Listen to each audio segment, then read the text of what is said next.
Today we're taking another little detour from the usual content of this channel to ask ourselves a very vital question, and that is, without government, who would kill the pet squirrels?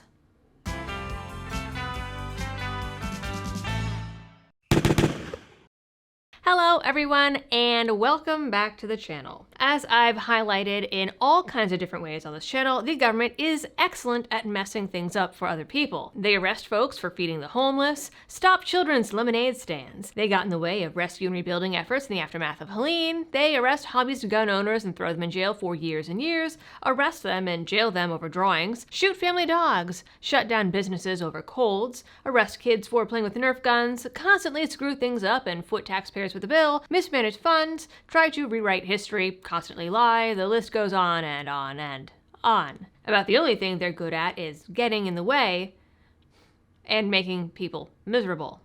After all, they say the only constant things in life are death and taxes. And now the government has raided a non-profit animal rescue and euthanized a man's pet squirrel to test it for rabies. And to make matters worse, there's speculation that it might have been politically motivated, spurred on by a fake social media post and an angry journalist on Twitter.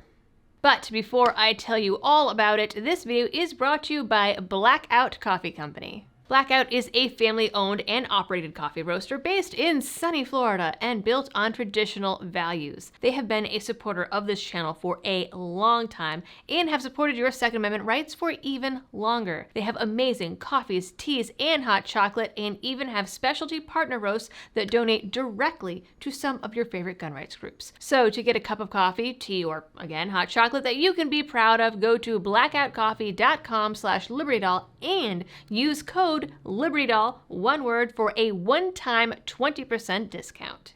Now, I will admit I'm a little confused as to how all of this went down because it is flat out ridiculous and doesn't seem to make sense. But I will lay out the facts as we have them, and you can make up your own mind, which is generally what I prefer here anyway.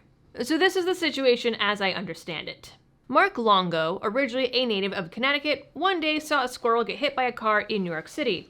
The squirrel left behind a baby who Longo was able to rescue from the road. Longo, who turned Peanut the Squirrel into an internet star, said that he called a bunch of shelters and rescues and none could take the squirrel into rehab, so Mark decided to care for the squirrel himself. He bottle-fed Peanut for 8 months and then released him back into the wild. But Peanut showed back up a day and a half later, sitting on Longo's porch and missing half his tail. When he opened the door, Peanut the Squirrel ran inside the house, and that was that.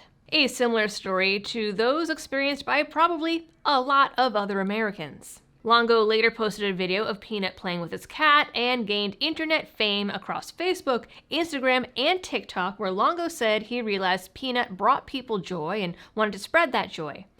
That was 7 years ago. Now, Longo certainly hasn't been shy about his pet. There was a USA Today article about them in 2022. He's been on TV and in other newspapers.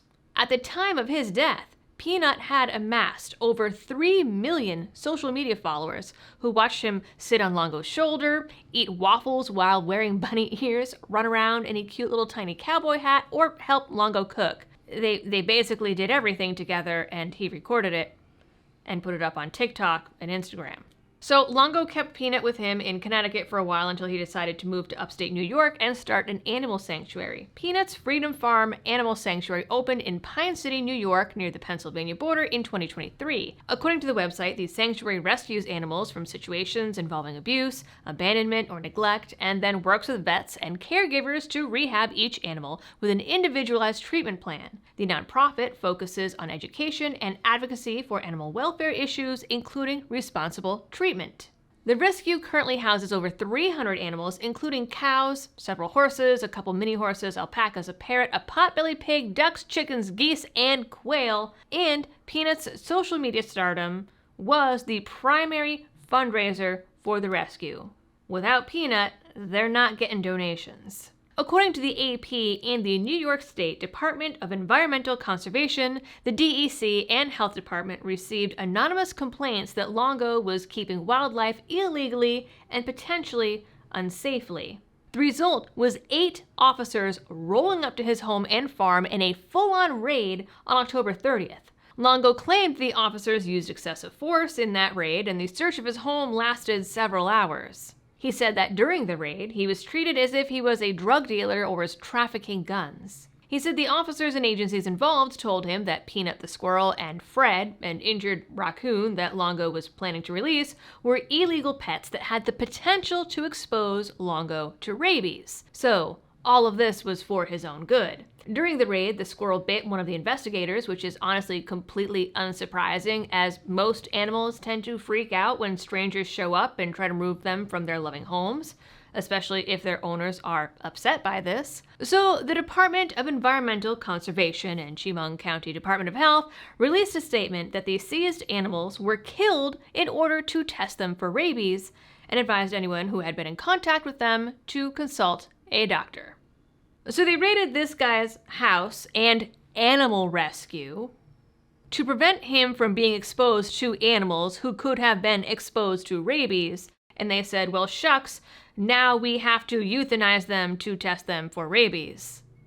Now, dogs are a little bit different from squirrels, but standard practice with dogs is keeping them under observation and looking for actual signs of rabies.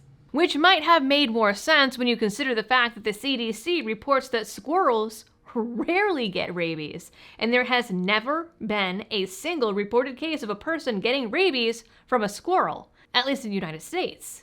So an online petition to return Peanut to his home gained tens of thousands of signatures, but unfortunately it was already too late. And the icing on the cake is that the agencies didn't even contact Longo to tell him what happened. They didn't respond to any of his calls. He found out when they released a press statement. So squirrels and the raccoon that was also seized in the raid are illegal to keep as pets in New York. While some states allow certain breeds with the proper permits, only Florida allows you to keep one without a license, and most states outlaw them completely. Now, New York is a funky state where the only way to legally rescue squirrels is to become a licensed wildlife rehabilitator, a process that can take months, and to legally keep a domesticated, non-releasable wild animal, it also has to be registered to be an educational animal. Now, becoming an animal rehabber takes months alone, but to keep a squirrel beyond the allowed few months, rehabbers have to apply for a special permit through the federal government, submit to a full investigation to determine the safety of the living environment, and need a letter from a vet explaining why the animal can't be released. Then, after all that, the person needs an additional state permit in New York. Longo claims that he was already in the process of registering Peanut and was waiting on guidance from the DEC on how to move forward. And again, there's also the fact that he already had a nonprofit animal rescue.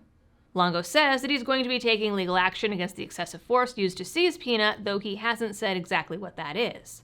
Now, as for the politics, because everything has politics these days, Elon Musk posted about Peanut as an example of government overreach and said Trump would save the squirrels.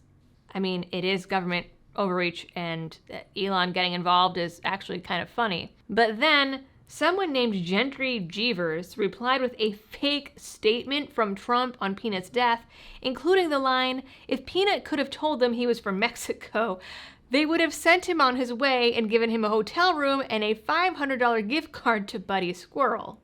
Mediaite, being the wonderful media outlet that it is, that always does its due diligence, published this fake press release as real news from the Trump campaign, even though it did not appear attached to any of Trump's social media or on his campaign website or anything at all bearing his name other than this fake Twitter post.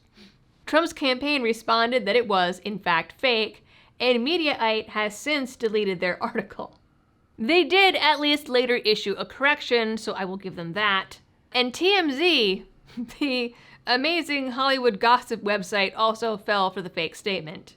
Now, I have seen some speculation that Longo might be a Trump supporter, and thus the people that called on Peanut did so out of political retaliation. I have not seen this claim anywhere except for some other YouTube videos, and the only evidence I've found to possibly support this is a Twitter account started in August that appears to have 0 posts until November 2nd, thanking Elon Musk for his support and then reposting memes of AI images of Peanut and Fred with MAGA hats. But one of the posts pushes a new crypto coin and has a community note under it saying it's a fake account using the tragedy to push a crypto scam.